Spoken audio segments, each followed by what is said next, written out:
Disyembre ug dili gini halos makalimtan. Mas makalimtan pa ang mga piyesta sa mga santo sa ubang mga religion kaysa piyesta ay kining December kay ngalan nga kita ang isa sa Christian nation sa Asia na orient gyud ta nga pag Disyembre mao ipagkatao ni Kristo nga atong manluluwas.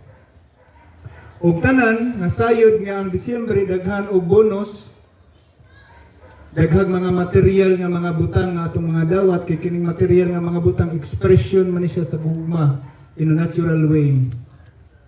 O kini nga bulan mo'y pinakataas kaayo nga pinakadakong income sa mga negosyo. Kay sa gunson man ni mga daghang mga nagbaligyag mga pabuto, mga pagkaon nga lamig kayo kay Disyembre lagi sa ulugon ang Pasko. So, i-remind lang nako ni nga verse kay ang una gyud nga naghatag og regalo sa tuwa ang Ginoo paman. Ang Ginoo. Wala ta nakasayod nga dihang kita nalulong sa atong kaugalingong pagkinabuhi diri sa kalibutan. Nga ang Ginoo day nag-demonstrate na sa iyang gugma. Giunahan na dito sa Ginoo. Gani ang Ginoo gyud kanunay ang first gyud naga-attempt og goodness sa mga katawhan. Sa Book of Romans chapter 5 verse 8, apan ang Dios nagpasundayag sa iyang kaugalingong gugma alang kanato. Sa mga makasasala pa kita si Kristo namatay tungod kanato. Ug mao na igsoon nga nakita sa Ginoo nga ang tanang katawhan hopeless gyud. Og bisag unsa pa niya paghatag og instruction nga pagatumanon sa tao dili gyud matuman sa tao. Kay lagi gipanganak na tadaan sa fallen nato nga nature. Ang fallen nato nga nature may makakos sa tuwa nga makahimo kag sala gani nay mga sala usahay nga wala nato mahisayri. O gani kita mas dali ta makakita og sala sa uban kaysa sala sa atong kaugalingon. Dali ta makabantay sa mga problema sa pag-ugali sa uban ug dili nato mabantayan ang atong kaugalingon. Kay nigyo ng Bible, di ba? Kung gusto ta mag-correct sa isa ka tao, i-remove sa ang puling sa atong mata. Kay para maklaro nato pagtan-aw ang iyang karakter. Ug ang Ginoo manggihatagon kayo sa tuwa. Gani no, kini nga mga panahon nindot kayo iyaha maning panalangin sa tuwa. Daghang mga panahon nga usahay, nagaagi lang, nga nakalimuta, diay ang Ginoo naguban sa tuwa.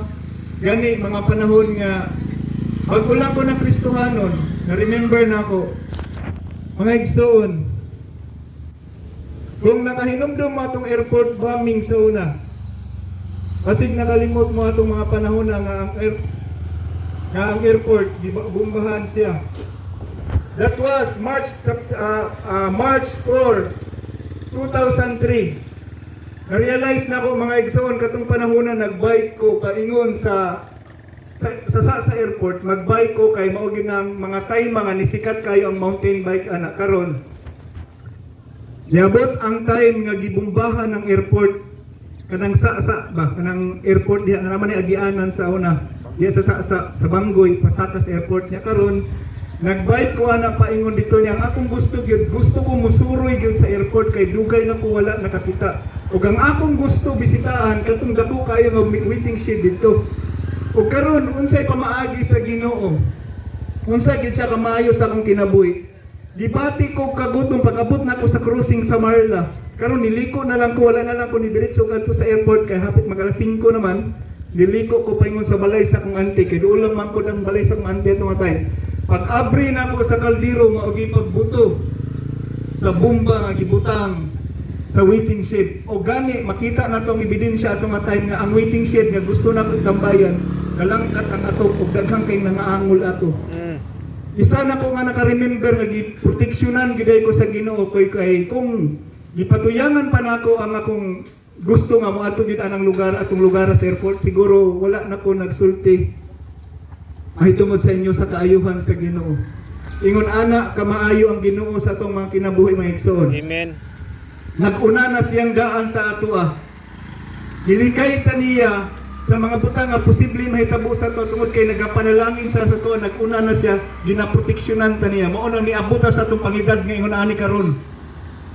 Siguro na sa tuwa nagpangidad o siguro na sa 90 o 80 ingon ana. Wala ta kabalo mga igsoon. Katong mga panahona kaniadto giproteksyonan ta sa Ginoo nay mga pangitabo nga wala ni dangat sa tuwa. Kaya ang Ginoo nagproteksyon mo nang nakaabot patagin-ana ang edad karon ug kusgan pa ta kayo. Ikaduha nga disgrasya na hitabo sa akong kinabuhi. Pagsulod sa 2019, na disgrasya ko sa motor diya sa Anunang. Kanang patungas diya sa Anunang. Expected sa mga investigator sa mga pulis kay nakuha ko ato dito. Mga alas 11 na disgrasya ko mga alas 8 pa. Ang pulis nga nag-imbestigar sa ko nakaingon nga natanggal ang ako ang mata kay nagkadugo naman kong mayo. Ug nakita nila dito nga ang gibanggaan ako bumper sa truck nga murag 4 inches ang kabaga. Dito ni bangga ang motor. Og expected nila nga dili gyud ko maka-recover ato tungod sa kadako sa damage nako nga nabanggaan ako ang truck. Nagpatungas siya.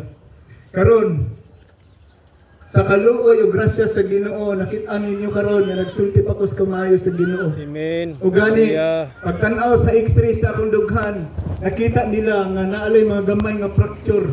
Pero wala gyud nakabuak gyud sa akong dughan tungod ang proteksyon sa Ginoo naguban sa ko. Og ang Ginoo na katuyuan sa tumatagtag sa kikinabuhi ug mao ning naa ako karon magtestimonyo kung unsa ka maayo ang Ginoo nga nag-una sa kanunay sa tuwa.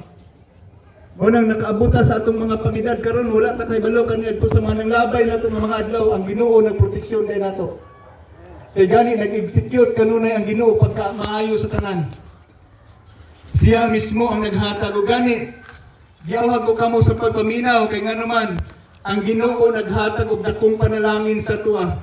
Ang ginakadlukan nato tanan ang butang nga moabot ang kamatayon. Kaya ang kamatayon wala nay panahon diin maghinulsulta. Kay kaisa lang muagi ang atong kinabuhi. Sa panahon nga naginhawa pa ta, napay panahon nga makigsulti ta sa Ginoo karon. Ug dawaton nato ang panalangin nga gihatag niya sa ato mo na ang kaluwasan. Ug maunang gina-celebrate nato karon nga si Kristo na tao. Ug dili lang siya na tao gyud nga ginapiesta nato kun dili ang Ginoo unta gyud matao sulod sa atong kasing-kasing mo kinabuhi ta nga naay relasyon sa iya. Sa ulogo nato ang Pasko. Natural nga sa logo na to dili lang sa adlaw nga 25 kundi sa matag adlaw nga hinumduman nato nga ang Ginoo nagbayad sa tanan nato mga kalapasan sa cross. Kay kitang tanan mga tubang gidugusay sa maabot nato nga panahon kay walay magdugay sa kalibutan mga igsoon. Siguro mapaprolong man nato ma-sustain man nato life sa medical pero sa mga medisina pero maabot gyud ang panahon nga kuhaon gyud sa Ginoo ang ato ang mga gininawa. Kay iya gid ni siya gid ang nagpanag-iya sa itong mga gininawan.